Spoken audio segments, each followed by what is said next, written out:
Salut mon Julien. Bon, mais écoute, t'as le sourire malgré une petite tenue qui a piqué. Oui, bah écoute, hein, on connaît ça. Hein, moi, je t'ai trouvé un petit cadre de nature idéal. Eh ben, ça fait plaisir. Pour remonter un peu j'adore la nature. Mais oui, t'es un grand amoureux de la nature. Bonjour et bienvenue chez les tontons. Crypto, hein, ravi de vous retrouver. Hein. Moi, Julien. Pour les fondamentaux et Alex, côté technique. N'oubliez pas de nous faire un petit like, un petit commentaire. Voilà. T'aimes bien les lire? Ah ouais, j'adore les lire et surtout, un petit abonnement pour ceux qui sont pas abonnés. Ça fait mendiant, nous ça nous aide et vous raterez rien. Voilà. Exactement. Bon alors on parle de quoi aujourd'hui? On a quand même des points positifs, on va les développer, FTX, tout ça, machin. Exactement. Et sur les points négatifs, on reparlera vite fait de ce fameux Rectember. Ouais. Je l'ai surnommé Rectomember. Ouais, voilà, c'est tellement débile que je préfère au moins faire de la débilité sur la débilité. La technique, où est-ce qu'on en est? Voilà, bon, exactement, allez, écoute, c'est parti. On attaque. Juste avant, on va parler vite fait de Linktree. Alors, on a fait un mois d'août extraordinaire. Vraiment, sur les trades, on était ouf.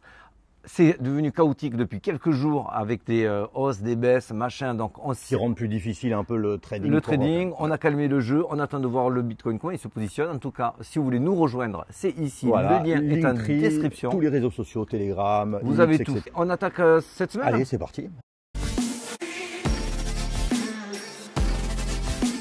Bon, il y en a certains qui ont pris une belle douche. Oui, hein, un petit Floki, du Atom, un Pondo. Après, voilà, c'était des coins qui avaient déjà un petit peu performé. C'est ce qu'on avait déjà dit en off. Moi, je ne crois pas qu'il va y avoir beaucoup de jetons qui ont performé énormément avant le bull run, qui vont aussi refaire un x10 après le bull run. C'est le cas certainement peut-être pour Tao, c'est le cas pour d'autres. Hondo à voir, mais Hondo, je pense qu'il a encore quelques beaux jours à venir. Avec la tokenisation d'actifs avec voilà. À voir tout cela, mais effectivement, on en avait déjà parlé. Quand vous avez la smart money qui a fait un x10 et qui sort, c'est pas pour y rentrer dedans en essayant de regratter un x2, un x3. Ouais. Ils vont aller ailleurs. Ça ne veut pas du tout dire que le jeton ne va pas encore bien ou qu'il n'est pas. Mais quand vous avez une explosion sur un cycle, vous avez rarement deux explosions dans le même cycle. Voilà. Bon, ça c'est juste un détail. On enchaîne sur les points positifs. Alors peut-être un game changer. Ouais, voilà. Alors on parle depuis longtemps de cette baisse de taux qui devrait potentiellement arriver prochainement. Hein. Je crois que c'est le 18 septembre. Ce serait le 18 septembre. Il y a quand même 40% qui misent sur une baisse contre 60% non. C'est suffisamment important ce 40% pour que cela ait un impact sur les marchés. Si on avait un 90% qui était sûr, ça voudrait dire que c'est déjà pricé, donc il n'y aurait pas d'impact. Là, il y a encore de l'incertitude puisqu'on est à 40-60 en effet. Ça peut être ce fameux pivot, nous, vous savez qu'on vous en parle, que septembre, octobre, novembre, ça va être le début pour nous du bull run. Il y a beaucoup d'effets concordants sur cette fin de septembre. Alors oui, c'est vrai qu'aujourd'hui ça fait mal. Oui, on est encore sur des journées dures sur nos portefeuilles. Et d'ailleurs, c'est ce qui est souhaité. On en reparlera un petit peu tout à l'heure avec Wyckoff, mais tout ça c'est voulu. En tout cas, il n'y a jamais eu autant d'éléments concordants sur les semaines à venir. La masse monétaire mondiale est en croissance encore. Ça ne veut pas dire qu'elle ne va pas chuter, mais ça veut dire qu'il y a quand même des éléments où il y a des éléments probants. Alors, on va parler déjà de FTX. C'est toi qui m'en avais parlé en plus. Donc, FTX, ils seraient tombés d'accord avec la CFTC pour relâcher 12 milliards d'ici la fin de l'année. Ces 12 milliards-là vont aller dans la poche de personnes qui sont crypto-friendly, voire un peu des jeunes. Donc, on s'attend réellement à ce qu'il y ait une grosse partie qui soit réintégrée dans la crypto. Tout à fait. Plutôt que dans les cigarettes ou l'alcool. Voilà, alors c'est vrai qu'il y a eu, je crois que c'est aujourd'hui, la SEC a dit on ne rembourserait pas en crypto-monnaie mais en cash. Bon, ça ne changerait pas grand-chose. Mais bon, en tout cas, c'est vrai que ça c'est quand même positif puisqu'on parle de 12 milliards. Autre point positif qui est directement en lien avec cette baisse des taux, c'est ce que je te disais également en off. Effectivement, on a un record de particuliers qui ont mis de l'argent dans les bons au trésor américain. Alors pourquoi? Parce que c'est une période un peu d'incertitude. Qu'est-ce qu'on fait? On ne va pas miser sur des risk on va miser sur des obligations. Sur l'or qui a fait son ATH encore et encore.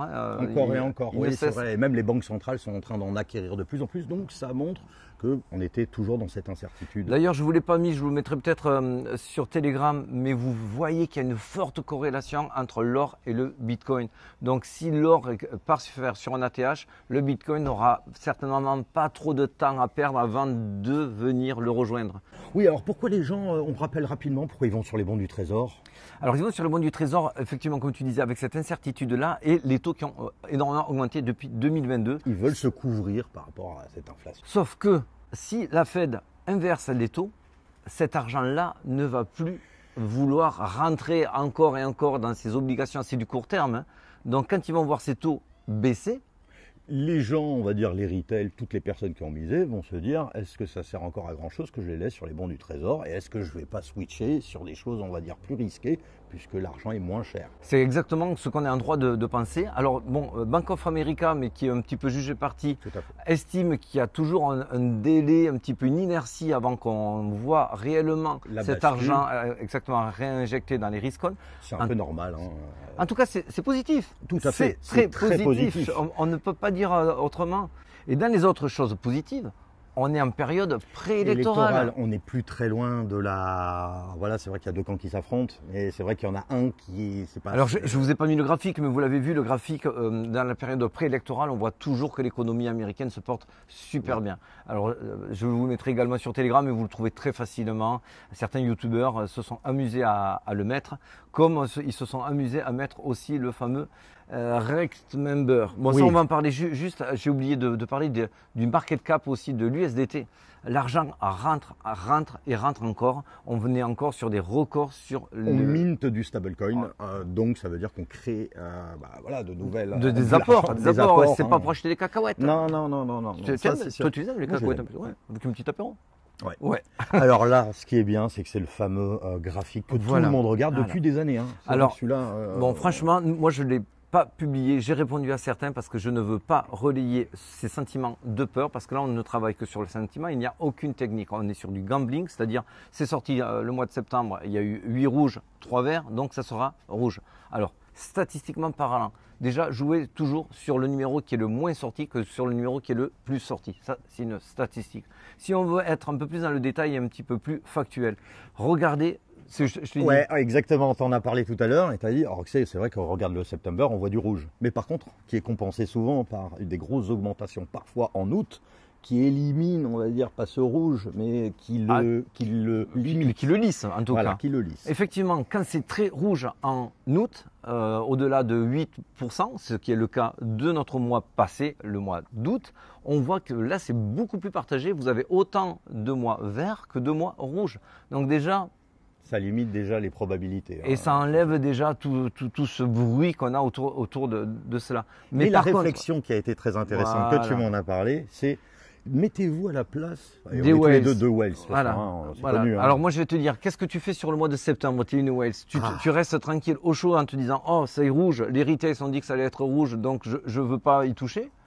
Eh ben non, c'est là où justement tout se passe, parce que forcément, eux, ils vont jouer de la peur des gens en disant... Sachez que quand tu vois le Fear and Greed Index à 25, 26, 27, qui voit tout le monde en panique avec cette histoire de Rectember, à votre avis, qu'est-ce qu'ils vont penser les whales? Ils vont se dire, mais avec une petite pichenette dans le nez, les retails ils vont être en PLS, on n'aura même pas besoin de les faire trop paniquer pour qu'ils vendent père, mère, fils, voiture, cacahuètes, tout. Exactement, et c'est vrai que l'émotion humaine fait que c'est amplifié, etc. Si on se met en position déjà de perdre, eux, ils vont se régaler. Bon, donc du coup, Recto Member, on passe à autre chose. Exactement. On fait l'analyse du Bitcoin. Et souvent, n'oubliez pas, plus on vous le montre sur tous les réseaux sociaux, n'oubliez pas que les whales et d'autres ont aussi accès aux réseaux sociaux. Ils se régalent. Et ils se régalent parce qu'ils ne sont pas bêtes non plus. Et on attaque l'analyse du Bitcoin. Allez, c'est parti. On en parlait, le Fear and Greed Index est à 27. Alors peut-être même moins parce que... il y a une décorrélation, en gros, c'était le jour d'avant, un jour de retard, donc probablement demain. On est en extrême fear certainement, voilà. Extrême fear, pourquoi on s'y attache là-dessus? Toujours pareil, on ne s'attache que au extreme greed et au extreme fear. On construit ses bagues quand on est en extreme fear et on vend quand on est en... extrême greed.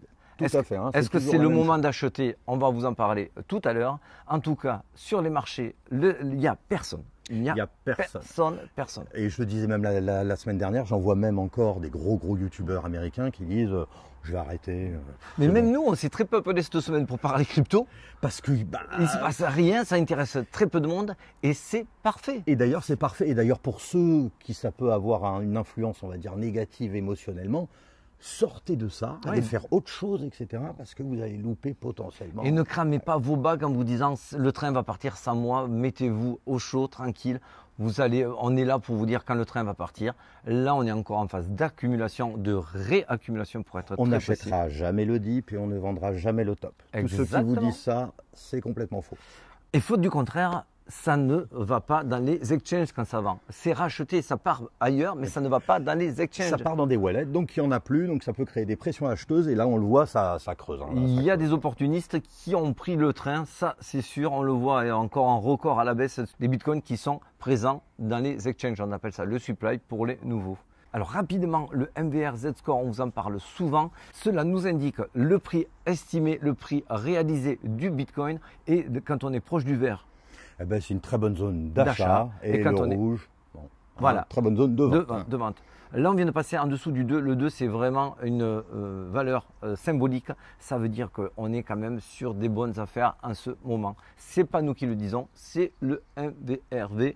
Score, exactement. Donc ça peut donner déjà des petites intuitions, ce qui ne veut pas dire qu'il faut le lire c'est un indicateur. Mais c'est un indicateur. Ça fait partie des indicateurs. Le PL multiple, c'est les revenus. Je ne connaissais pas. On en a déjà parlé auparavant. C'est un indicateur qui est basé sur une moyenne entre les revenus des mineurs et le prix du Bitcoin. Donc là, c'est la même chose. Si vous êtes proche du vert, c'est le moment d'acheter. Si vous êtes proche du rouge, c'est le moment de vendre. On voit effectivement qu'on est vraiment encore très bas.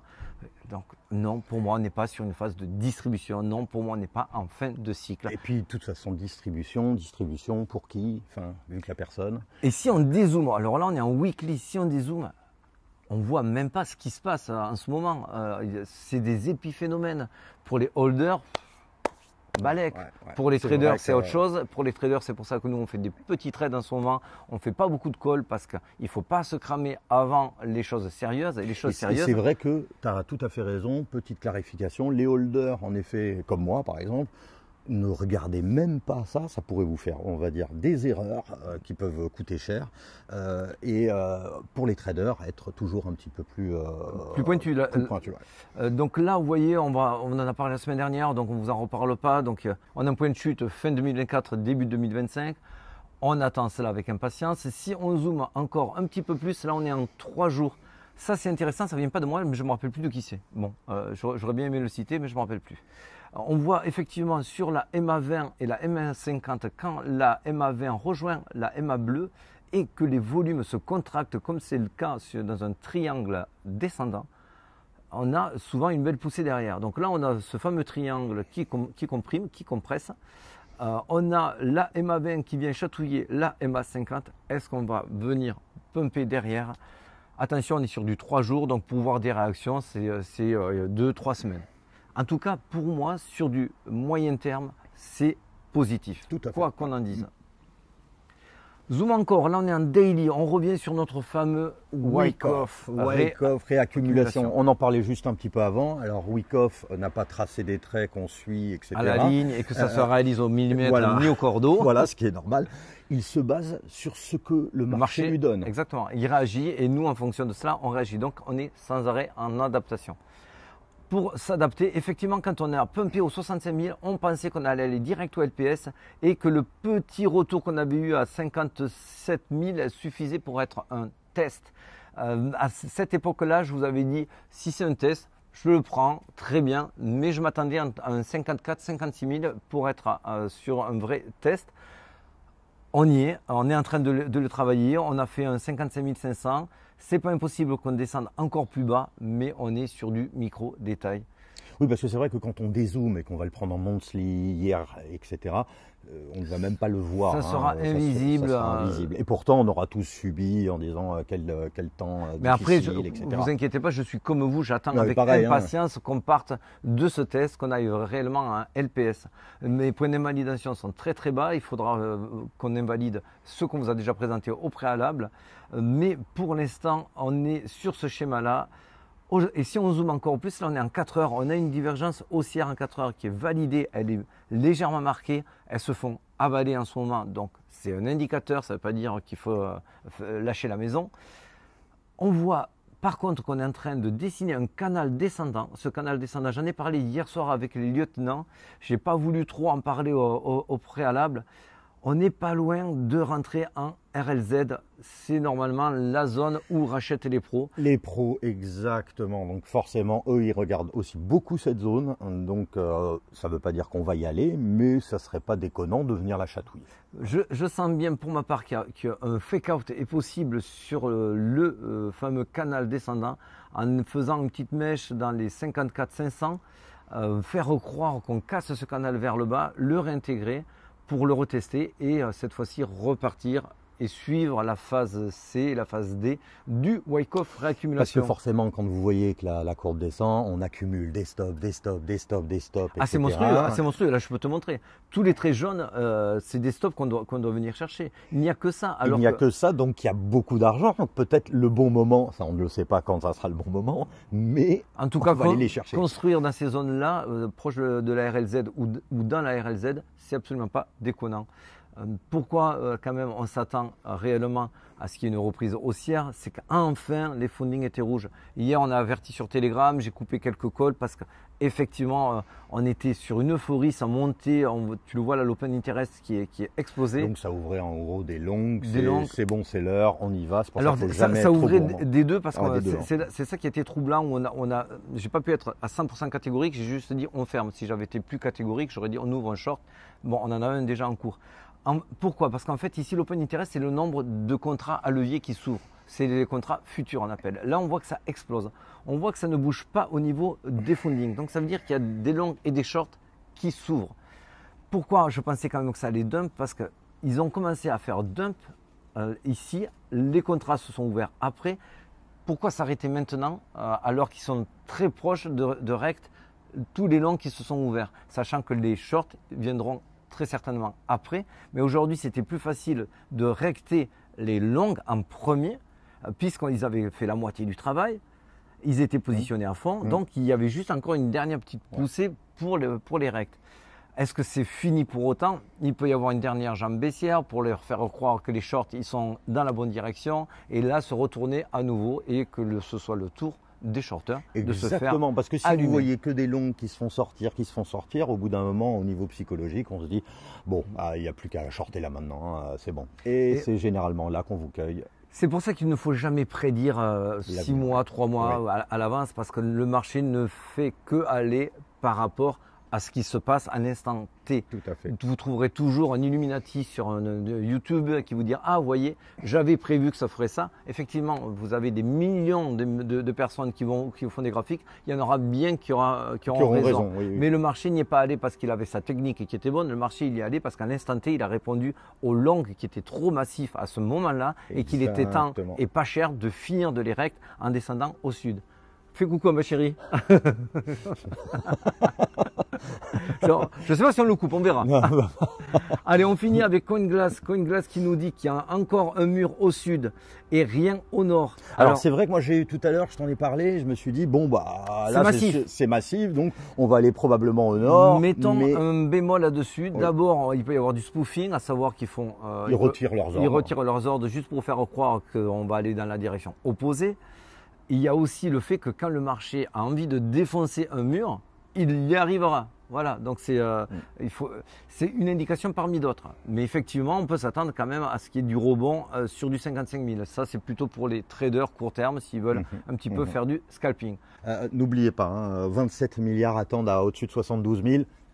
On ira un jour. On ira un jour. Comme tu disais tout à l'heure, le marché, lui, regarde et il dit où est l'argent, qu'est-ce que je peux faire. À court terme, il bouge. En tout cas, soyez patient, ne vous cramez pas. Nous, on sera là pour vous dire. Tranquille. On ne bouge pas, nous. Hein.